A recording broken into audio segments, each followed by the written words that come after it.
we sometimes forget is that in building resilience, the path to that is to celebrate every small step towards your big goal. There's a lovely piece in The Guardian by a guy called Jonathan Friedland, and my favourite line in it was that we have a tendency to search for the defeat contained in the victory. So we undercut ourselves, deflate ourselves, and, human beings need to celebrate stuff. That's why we invented birthdays, yeah? And when you have your birthday, nobody says, oh, go on, mate, you probably have a really crap year ahead of you. Don't bother having a cake and a party. That's a dreadful idea. We have wedding anniversaries to take a moment to remind ourselves of why we fell in love with each other. Rekindle those feelings.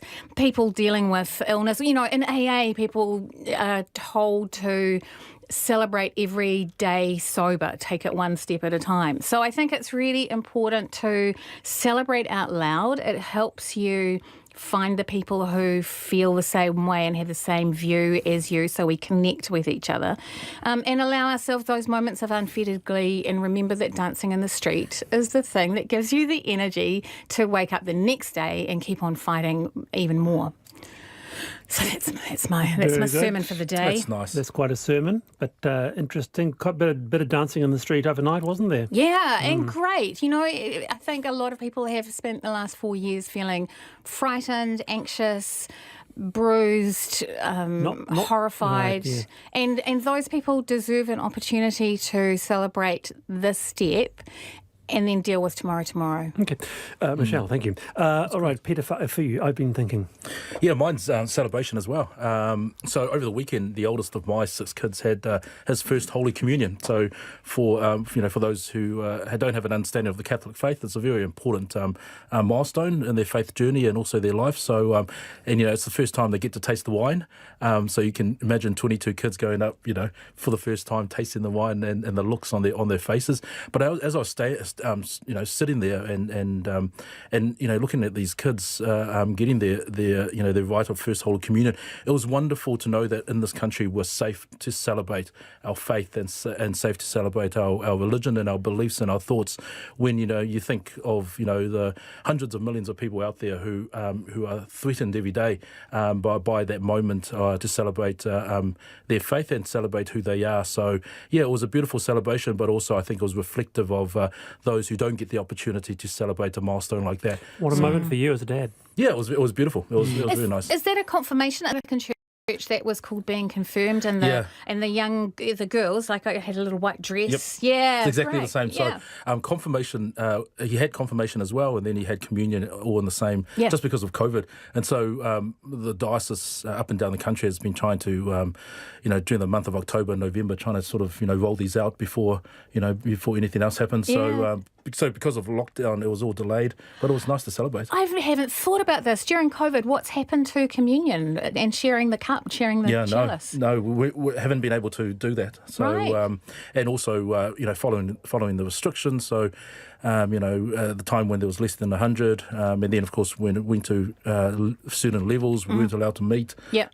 So yeah, everybody's affected, and those practices have been ultimately affected as well. So it's nice to come out and celebrate, and and the church was full, and the kids and the 22 kids, and the priest is up there talking, giving his sermon, but and the sermon was about water, which was water is all about life, and that's the reason why water is very important in our faith, and we celebrate it again. Great examples, 2 examples of celebration.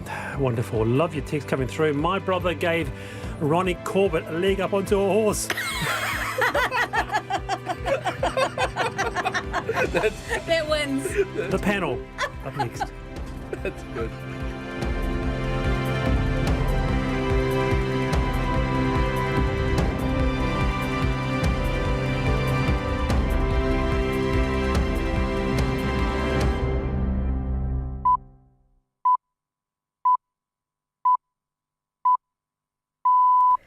RNZ News at 4. Ngā mihi, I'm Shelley Venning. The Director-General of Health, Ashley Bloomfield, told the previous government that masks should be mandatory on public transport and airplanes. People are not expected to wear masks on public transport or flights under Alert Level 1, although it is encouraged. Mr Bloomfield says he had given his advice, but the government has no intention of making masks mandatory at the moment. I have given advice that is consistent with my advice to the public, which is to wear a mask on public transport and to wear a mask on flights. And yes, in fact, I've been asked about this with the Minister. Our advice has been we think there is a case for making them mandatory under Alert Level 1. The Director-General of Health, Ashley Bloomfield. Meanwhile, hundreds of people have been tested in relation to the latest COVID-19 cluster, in which 2 Defence Force workers have tested positive. Hundreds of frontline St John ambulance staff will walk off the job for 24 hours later this month over a pay dispute. 1,100 First Union members have voted for a full strike for the first time, which will go ahead on the 25th of November. First Union organiser Sarah Stone says St John is withholding agreed shift pay and proposing salary cuts to roles that are fully funded. She says St John also wants to remove minimum staffing levels and hours from the collective agreement, which members believe puts public safety at risk. Ms Stone says the union will work with St John on safe staffing on the day of the strike. A man charged in the Dilworth court case has lost name suppression, but an appeal will keep his identity secret for now. He's one of 7 defendants charged after a police investigation into historic sexual offending at the Auckland school. The man's case was called in the Auckland District Court for a name suppression hearing this afternoon. He sought to adjourn the hearing and further order prohibiting media from identifying him. Judge David Ruth declined both requests, but the man's lawyer, Nicholas Wintour, said he had instructions to appeal the decision if it went against him. The Dilworth case will be called again on the 25th of November. The more progressive side of the Democrat Party was a key part of the coalition in getting Joe Biden to the White House. And the high-profile politician Alexandria Ocasio-Cortez says the progressive leaders are owed a fair amount from the incoming administration. She says Mr Biden acknowledged in his acceptance speech yesterday the enormous role that communities of colour, Latino people and others played in his victory. Majorities of these communities are progressive. They make up not just the progressive base, but the base of the Democratic Party. And so I believe that, when we gin up the grassroots and we celebrate them to the election, we should also celebrate them in our governance.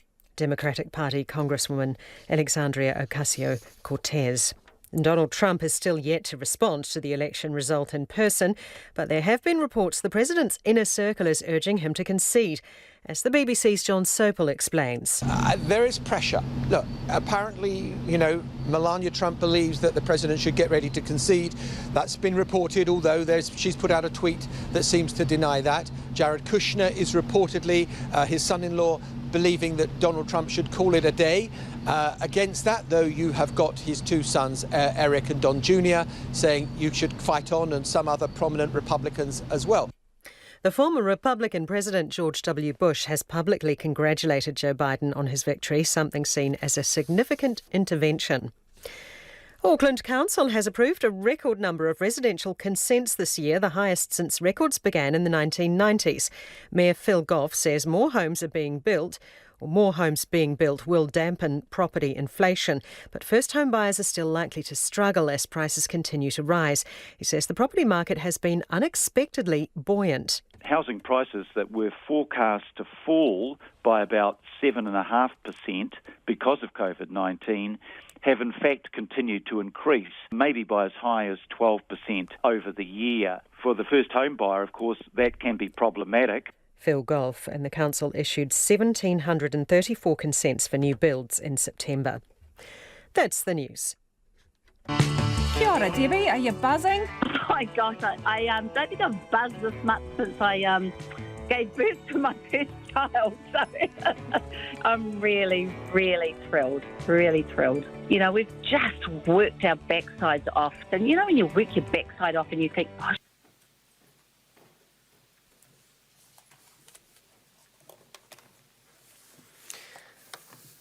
Kia ora koutou katoa. My first task today, though, is to apologise for the lack of sign language interpreters. Due to circumstances, unfortunately, beyond our control, they're not able to be here today. So for the community, I apologise that we will be out without that interpretation. Now I'll run through the week ahead, and then we have a couple of things to share, including an announcement from Minister Robertson following Cabinet decisions today as it relates to small business. Unfortunately, Minister Nash couldn't be here, so we have the Deputy Prime Minister instead. I'll this week be in Wellington conducting meetings here in the Beehive. On Wednesday, I will be in New Plymouth doing a range of business and community meetings. On Thursday, I will be making business visits in Auckland, and on Friday, I'll be working out of my Mount Albert electorate office and paying some long overdue electorate visits there. I'll also have a busy weekend with the virtual East Asia Summit meetings over the course of the weekend. Before Minister Robertson talks to today's Cabinet meeting and decisions made there, I want to update you on some developments relating to COVID and some of the work that we've been doing on travel. First, travel with the Cook Islands, which is something we've been working on for some time. You'll recall that in August, both governments announced that negotiations on the text of an arrangement to facilitate quarantine-free travel between the Cook Islands and New Zealand were at the point of conclusion. As the next step, New Zealand officials were to visit the Cook Islands to work with their counterparts to ensure that we can safely operationalise two-way travel without quarantine. I can now share that that visit has been scheduled for the 14th of November, with officials departing Auckland this Saturday. Now, while I don't wish to put any timeframes on a potential travel bubble, it is my aim and hope that this can resume as soon as is safely possible. And this on-the-ground visit by officials to the Cook Islands is the next step in that process. We, of course, have also said to counterparts in the Cook Islands, we welcome any visits that they may wish to do in the other direction to equally assure themselves of the practices that we would have in place at the border too. Now to the room allocation system for managed isolation. The voucher system went live last week, and I've seen the stories of people not being able to get a place before Christmas, specifically that would enable them to be released from quarantine before Christmas. Now, this is sadly the reality of any booking system, where in the short term there is greater demand than there is supply of spaces. With COVID raging in the world, it is obviously completely understandable that Kiwis want to come home for Christmas. It's something I absolutely understand, having been a Kiwi abroad myself. But we can't simply turn on more places. Every new facility requires additional health staff, additional military personnel, police and security presence. Our borders remain our first line of defence during this pandemic, and it's important that we manage those facilities and the return of New Zealanders safely. As it is, New Zealand already has more spaces per capita in managed isolation than, for instance, the likes of Australia. The voucher system, which will better enable us to manage the flow of returning New Zealanders, has been up and running for a week now. There are elements of the system that I thought it might be helpful for me to make sure are well advertised, because they will affect some people's access. For instance, the booking system holds places for a short period of time while someone then goes and books an actual flight. That means rooms are being held and then released frequently. For example, on a single day in December, there were more than 300 vouchers returned to the system for this reason. This re-release ensures these rooms don't go to waste.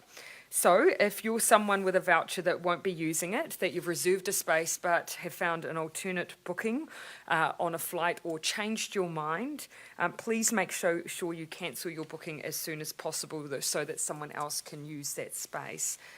I encourage others who have been seeking vouchers to keep checking for the release of rooms, because as you can understand, when building a system, we've made sure that what happens first is the ability for someone to reserve a space while they then go and book their flight. Of course, what we wouldn't want is the reverse situation where people are booking flights and then unable to access a voucher. So that's why we've designed it in that way, but it does mean people should go back and check as rooms are released. Overall, this is a large undertaking. Since the booking system was stood up, there have been tens of thousands of vouchers allocated. But once we are through this busy spell that is the summer period and the Christmas period, I do anticipate supply and demand will be more evenly matched. And now to Cabinet, and I'll hand to the Finance Minister to talk about one of the first decisions that have been made to accelerate our economic recovery. Minister Robertson. Thank you, Prime Minister. Ngā mihi nui kia koutou katoa. Today, Cabinet discussed a range of topics central to New Zealand's ongoing economic recovery, including changes to the Small Business Cash Flow Loan Scheme. As you may know, the scheme opened in May, and to date, close to 100,000 businesses have received the loan with a total lending of $1.6 billion.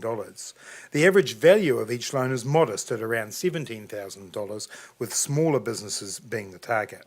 It is much needed working capital to help businesses who have been in a tight spot. A small number of borrowers have already repaid their loan. Cabinet today agreed to changes to the scheme, which we signalled during the election campaign. Supporting small businesses remains a central principle in our 5-point plan to keep New Zealand moving and keep up the momentum of recovery. It will provide businesses greater certainty, support confidence, and keep up the momentum of the recovery. The scheme also supports small businesses' access to finance, which was one of the key findings and recommendations from the Small Business Council. The changes we signed off today make the scheme more attractive to prospective borrowers, and they do not require legislation. We will extend the life of the scheme for a further 3 years. The loan scheme had been due to end on 31 December this year. Secondly, we will extend the interest-free period from 1 year to 2 years. Existing borrowers will be migrated to the new arrangements. And thirdly, we are broadening what the loan can be spent on outside of core business costs, operating costs, to, for example, capital items. The next steps from here are that we've asked officials to provide further advice on more changes to the scheme. These changes could include allowing businesses to re-borrow if they've already paid back and draw down a second loan, increasing the borrowing cap and/or adjusting the eligibility criteria. We anticipate Cabinet will consider the second set of the changes to the scheme before the end of this year. And I note that legislation would be required for some of these changes that I've just mentioned. We also want to look at how this support sits alongside other measures such as the Wage Subsidy Scheme, the Business Finance Guarantee Scheme, and also to look at broader questions about access to finance for small businesses. Great. Thank you, Minister Robinson. Look, we're now happy to take questions. Jessica. With the voucher scheme, it isn't really a surprise that a lot of people want to come back for Christmas. Why not set up a temporary scheme and boost those numbers so that more people can come home when they want to?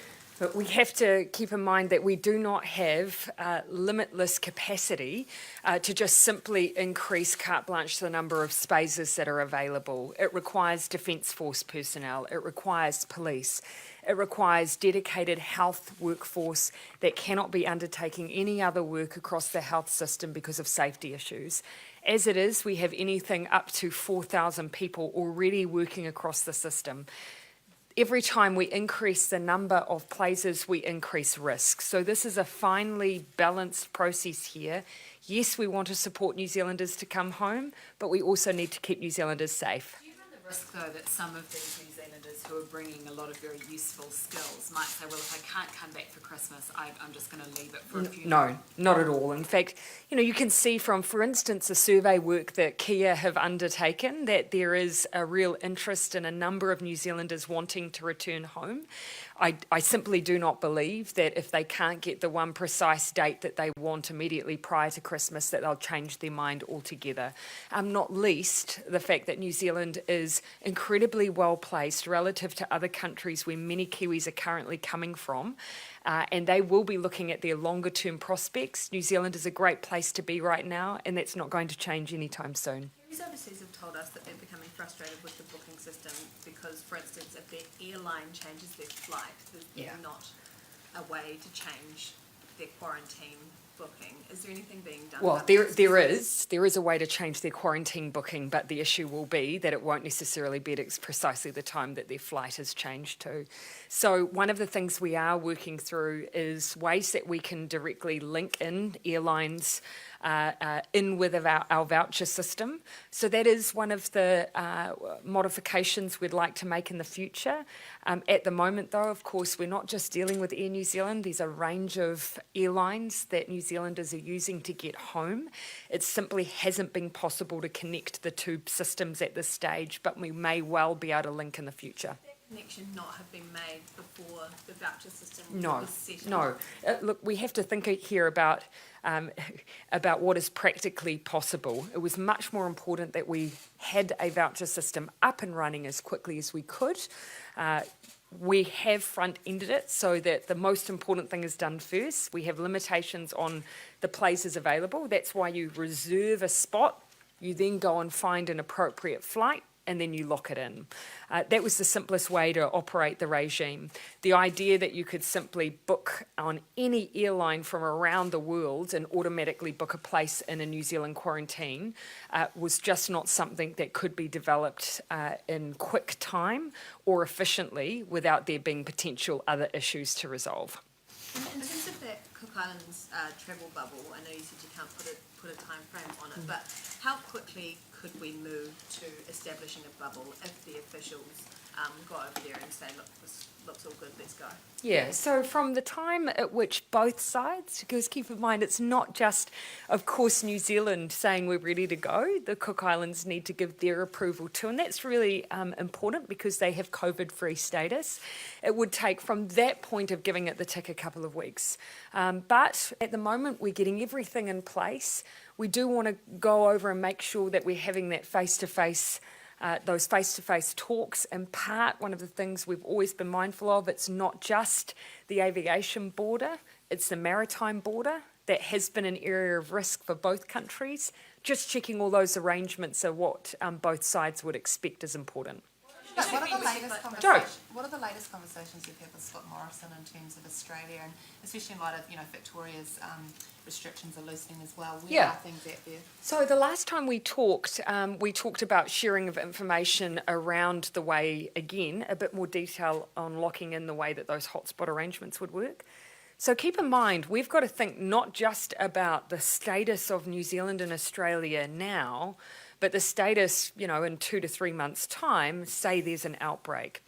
Australia at the moment has indicated their hotspot regime wouldn't close down travel from any given state until they had as many as 10 cases or more a day over a 3-day period. Now, New Zealand would consider 30 cases in the community an unreasonable risk. Australia at the moment is saying that would be within their tolerance. So we do need to resolve how those border limits would work in that kind of arrangement, because you don't want to have a situation where we're opening and closing and opening and closing. So that's some of the issues that need to be resolved.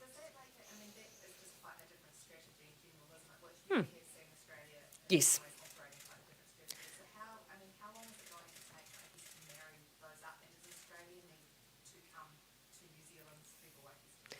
Yeah, look, in our view, there are ways through this, but we just need to be very, very clear, because if we're in a situation where we're quite comfortable with the COVID-free status of, for instance, one state and remaining open to them, that we can therefore be guaranteed that if there's resurgence in another area, that would be managed at the Australian border side. So those are the issues we need to work through.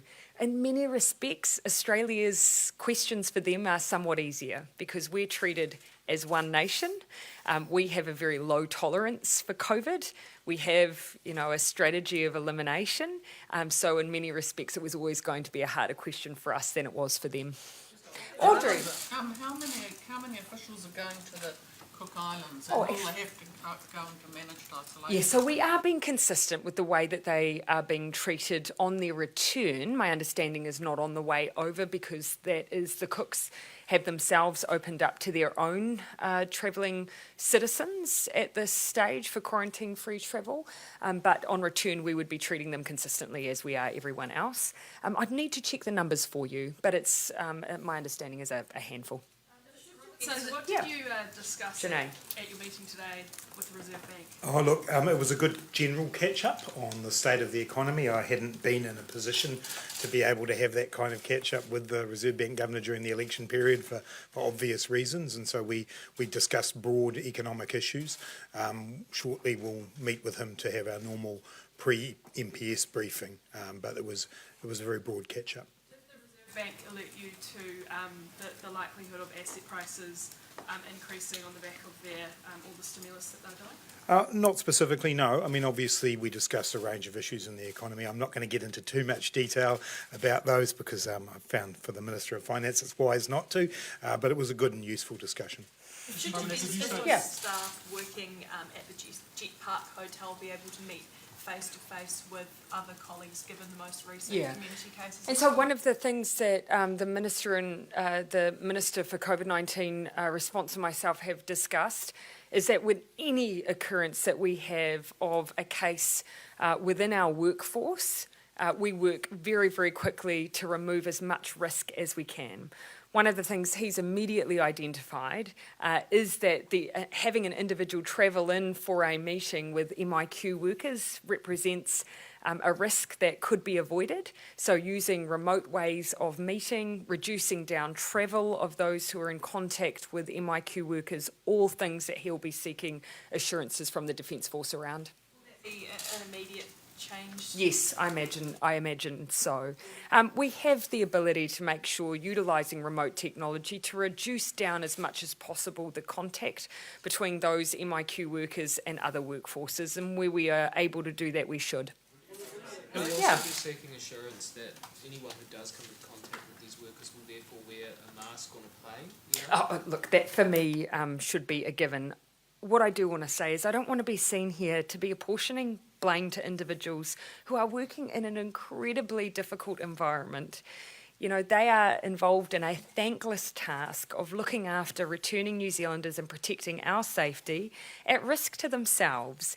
So whilst, yes, that is something that we will be requiring, I don't want to be seen here in any way to be criticising those people involved, because they are doing an enormous job on behalf of all of us.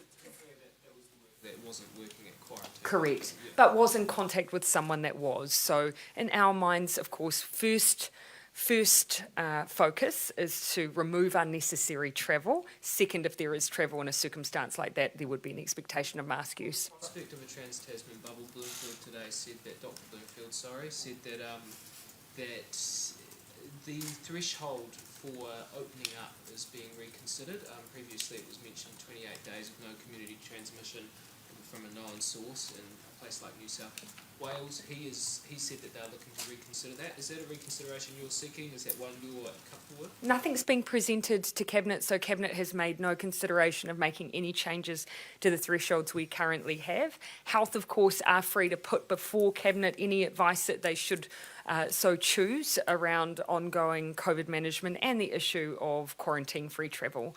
But again, at this stage, those aren't just the only questions we need to look at. Really, for me, those interstate borders and their tolerance levels are things that we need to be considering as well. Is it time now for Donald Trump to concede? You know, I got asked about this this morning, in the same way that before the declarations were made around the president-elect and the outcome. My response was, we respect the democratic institutions of the United States, and that is my response still now. Ultimately, it's for those who are part of the race to decide when it is that they choose to concede or not. But New Zealand, of course, has recognised and sent acknowledgement to the President-elect Joe Biden, congratulating him and his Vice President, as have many other leaders. Does it appear to you that Trump respects those democratic institutions? Ultimately, I'm sure that all of the voters in the United States will be making their own judgments on that. I'm sure New Zealanders here, if there were too many people abroad making judgments about our political or electoral system, we'd probably have something to say about it. And how dangerous is it for Can I someone... just ask you a quick I'm going to come back to you, Gina. Just a quick follow on Joe's question about the bubble. So when was the last discussion you had with Scott Morrison about that, and when will the next one be? I would say a week and a half, perhaps. There or thereabouts. I mean, don't hold me to that exactly, but it was certainly after the election that we spoke about that. If I could just ask you about Joe Biden as well. You've said that you have commonalities, or you share views on climate change. Can I ask you particularly what you might want to work with him on climate change? I say that. A mid-century net zero target. When I say comment, I say that very broadly speaking. You know, just even the starting point that actually we as nations have a collective role to play in addressing the climate challenge, and even membership of the Paris Accord, I think is really common ground there. And that hasn't always been shared. And so I'm encouraged that sense of collective purpose, that sense that actually, regardless of some of the domestic pressures we face, that we all have a collective responsibility. There I see common ground. The mid-century target that's been set is the same as New Zealand's, as I understand it, the net zero. Yep. Australia doesn't have that. So would you like to see Australia join this new spirit of lifting up climate And targets? you will have heard I've been asked on this many times before, and I've always spoken general terms that actually, for New Zealand, we have never ever use the fact that we are a relatively small contributor to overall global emissions as a reason to be inactive. And so on that basis, we encourage every emitter to play their part, regardless of whom they are.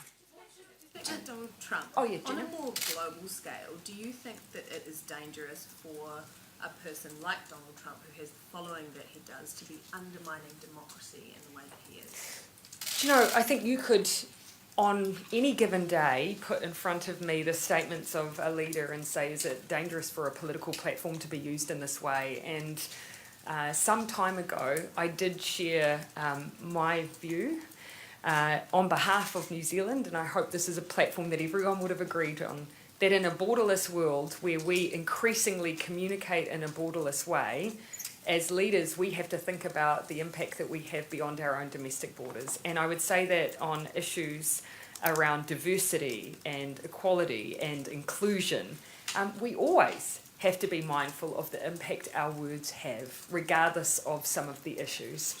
Do you think nurses Derek, and then I'll come back to you, Jessica. Do you think the healthcare workers in quarantine wings should wear N95 masks? Because they're at greatest risk, and they are, Dr. Bloomfield said today, N95 masks protect better than the surgical masks. Look, Derek, I couldn't get into the specifics of when N95s are used versus the basic surgical masks in different facilities. That would be a question for Minister Hipkins and Dr. Bloomfield. But of course, what I would say is any time we have had a worker who has become infected with COVID, we have gone back and really audited those individual situations. We've had 2 infection control audits now. We are constantly reviewing and making sure we learn from everything. I would expect PPE use to always be a part of that as well. Looking at Cook Islands bubble, it's probably important to manage expectations. You say it's a few weeks once the officials, a couple of weeks once the officials are happy. So how long do you anticipate it will take for them? Are we talking weeks plus a couple of weeks? Or Again, that would probably be putting a time frame on it. Look, I'm not going to be standing up in a week's time and making an announcement on this. We do have the officials on the ground from Saturday. I expect once they've undertaken their work, they'll then report back to Cabinet. We'd want to make sure that we're in the same place as the cooks on any decisions, and then from there it would be a lead time. Look, things are moving positively. I wanted to demonstrate that there is very real work being undertaken here. We do see that we have a role to make sure that New Zealand passport holders can move between realm countries and New Zealand, but we are going to do it in a way that keeps in mind the wishes of the Cook Islands and the safety of New Zealanders. Are you not considering making masks mandatory on public transport at alert level 1? Are we considering? So we continue to encourage their use on public transport at alert level 1, and of course cases where we're again notifying people if they've been a close contact that they'll need to take suitable follow through demonstrates why it is encouraged. I use a mask on a plane still at level 1, and I would encourage others to do so. Today said though that he advised the previous government to make masks mandatory at alert level 1 on public transport. So why won't you make them mandatory? I haven't received any written advice on that. It may have been a verbal recommendation to a minister. Again, if he wishes to put that to Cabinet, he is always, of course, free to bring those recommendations through. And again, we have always encouraged their use. One thing that I would say is that we need to keep in mind that when we make orders such as this, it is an order. It means that someone would not be able, for instance, in Invercargill to access public transport use if they did not have a mask. So we do have to always keep in consideration the knock-on effect of these orders, but Health are always able to bring us recommendations in that manner. Latest case though with the defence worker and the plane, I mean, is that not a reason to think more seriously? That was a reason for people to always continue to use them. Of course, at level 1, we do consider the risk level there to be at a different place than we do at the other alert levels, which is why we don't have the order in place. But again, can I be absolutely clear? I wear a mask on a plane. I encourage others to wear masks on a plane. I encourage people to use them on buses, places where you have close contact with people that you don't know. I would absolutely, in those environments, encourage mask use, regardless of whether there is an order to compel you to. Yeah. Reaction to St John ambulance staff planning to strike because they say that St John hasn't acted on a pay agreement despite the government now giving them a funding boost. And we obviously have been responding to some of the funding issues experienced by St John's, and we did that in the last term of government, acknowledging that as a result of a range of quirks of the system, they have not been ever fully funded by any government. But we have increased their support. I do need to be mindful of not inserting myself into a pay dispute though, but we are continuing, of course, to work with St John's on ensuring services available regardless of some of the constraints they've faced recently. Things to still be at such a difficult state that staff are going to be going on strike? Well, of course, I would expect service to be maintained, and that's critical. And of course, we've been working alongside St John's to make sure that service is maintained. Chance yet to consider Benedict, sorry, and then I'll come to you, Henry. Have you had a chance yet to consider that open letter calling on you to lift benefits before Christmas? Yes, but I'd say that, of course, this is not going to be an issue that will be resolved in 1 week or 1 month or indeed one term. You know, over the last 3 years, and even this year alone, we've seen a general benefit increase in just a few months ago. We also doubled the winter energy payment, and that's on top of changes that for the average sole parent has seen them receive on average $100 a week more than when we came into office. I'm really proud of the work we've done. It's fair to say there is more work to do, but we're not going to fix these issues overnight. Before Christmas. That is not something currently on our agenda. Keeping in mind, we did just this year increase general benefit rates by $25 a week, and we doubled the winter energy payment through this year. So we have responded to some of those immediate needs. That's on top of things like indexation of benefits. So further, couldn't you? Well, keeping in mind that any change like that is substantial. It's not a matter of just simply having a cabinet paper go through and making a decision. This has a knock-on effect for budgets into the future. It's not just a one-off decision. And so we have to make sure that in weighing up these decisions, we are keeping in mind what is the best way to support low-income families under these circumstances. We did just have a significant benefit increase in April. And doesn't improving the lives of people living on benefits flow through to other benefits and, for instance, the health system? Yes, it does, which is why we did have a general benefit increase just this year, one which I note the opposition was not in support of. We also increased winter energy payment because we know that when you have that extra boost of income, of course, it reduces down things like healthcare issues.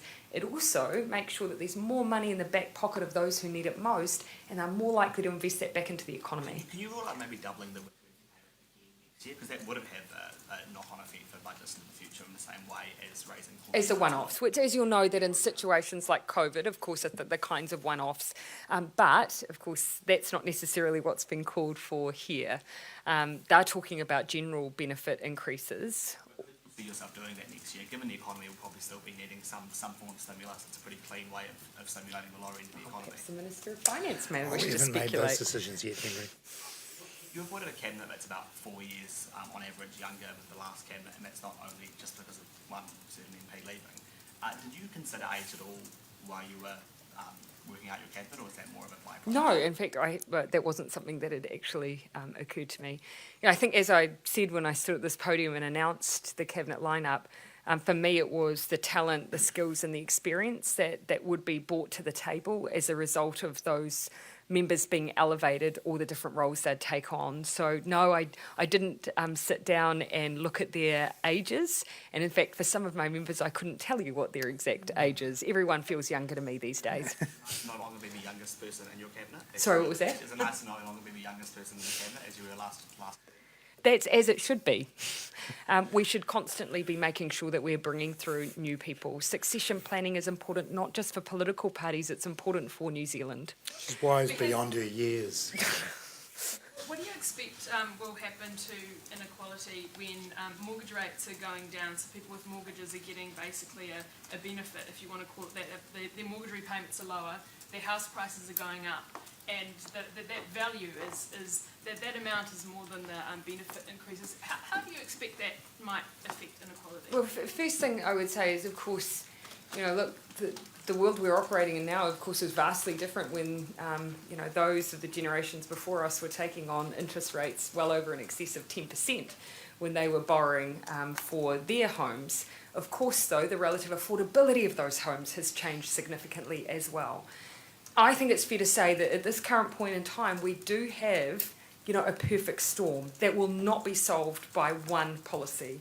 We have, of course, low interest rates, which means that it is, a possibility people are more inclined to look at the housing market because they're not making as much from other forms of investment. At the same time, we have a housing crisis. We have New Zealanders returning home who may be more inclined to enter into the housing market because they'll be here permanently. All of that is creating pressure. We need to look at ways to continue to ease that pressure, both demand and supply side. If it's Tom, do we need to take some kind of urgent measures? Well, I'd say that, of course, we shouldn't discount the impact of what we've already done, stopping foreign buyers from being able to buy in our residential housing market, closing tax loopholes, moving the bright line test. We've continued to move on a range of levers that are available to us because it was never going to be one thing that would resolve the issues with the housing market. And now we need to keep cracking on with building houses. All of that will make a difference. But there are some things we can't solve. And of course, the impact of a pandemic on the global economy, including here, is one of the things we're going to have to keep pushing up against. You need to rethink the independence of monetary policy? No, it doesn't. I mean, throughout this period of time, particularly in the COVID period, the importance of fiscal and monetary policy working hand in hand has been clear, and that's what we're trying to continue to achieve. But no, we have no intention at all to change that. How do you try to stop them from banging up against each other? I mean, when you look at sort of some of the financial stability risks that are getting created with the housing asset bubbles that are coming in, prospect of negative interest rates. Well, while the Reserve Bank has independence, it still works to a remit that we agree with it. It has the very clear criteria in the Act that it follows, and financial stability is part of the remit along with monetary policy. But you can put the questions about detail to that to the Governor. Okay. Audrey. Have you talked to Joe Biden yet, or do you have a date too? No, and nor would I necessarily have expected that quite so soon. Look, of course, alongside a range of other leaders, we'll be looking to register our congratulations to connect with the President-elect as soon as we're able to, but it's understandable, I think, that they would want to crack on with getting things in order on their side of things too. You've often said that you don't have Donald Trump's mobile number. Would you expect to get Joe Biden? No, not necessarily. Of course, there's a range of different security protocols that I imagine exist for different leaders. There are some, of course, who I have that kind of relationship with, but I never make that assumption about whom that would be with, given the different ways that leaders operate. I'll take last couple of questions. Yeah, Thomas. Home buyers are continuing to invest in properties that are low-lying and in areas exposed to climate change. And in some cases, homes that are literally built on sand dunes. Do you have a message to those home buyers to maybe think about the long-term effects of climate change before ploughing millions of dollars into these vulnerable Yeah, and look, I would hope that they would give that some thought as well, that they would also look and, insurers have a role to play here, local government in conjunction with central government. Local government can, of course, support some of the thinking around this, around the way that their planning rules are operating. we have to think about the long term here. We don't want people in situations where they're making heartbreaking decisions down the track because they've bought a property in a place where coastal erosion is an issue. And if those homeowners are expecting a bailout down the track, what's your message to them? Oh, I want people to give thought to those long-term decisions. This is one of the biggest assets you'll ever invest in. Think about it not just for the next 5 years, think about it for the next 25 years. And in the same way that you consider whether or not you've got enough space for a growing family, think about whether or not you've got it in a place that means that you can be assured of its safety. Okay, last, Derek. On your Trans-Tasman criteria before you said Australia, they wouldn't shut down interstate travel unless there were 10 cases a day for 3 days. Wouldn't classify an area as a hotspot. Yeah. So that's my understanding currently of how they intend to operate. It's my recollection is when they first proposed the hotspot, and this is where we're trying to get a bit more clarity. When they first proposed a hotspot arrangement, a place would be considered a hotspot and therefore removed from travel arrangements if it had more than 10 cases per day over a 3-day period. That may well have changed on their side, but these are some of the things that we need to understand well. Of course, we ourselves have situations like those that we have currently where we would not consider what we're dealing with currently to be, widespread community transmission. Not at all. So, of course, we have that level of tolerance built in. But I think everyone in New Zealand would understand that 10 cases or 9 cases consecutively over several days of community cases of unknown source would be of concern to New Zealand, yes. And again, this is where I actually want the health officials to work through what a safe arrangement is. But when you have an elimination strategy, something like 10 cases a day would often be indicative of a much wider problem. And so that's what we, of course, have to be concerned with. All right, thank you, everyone.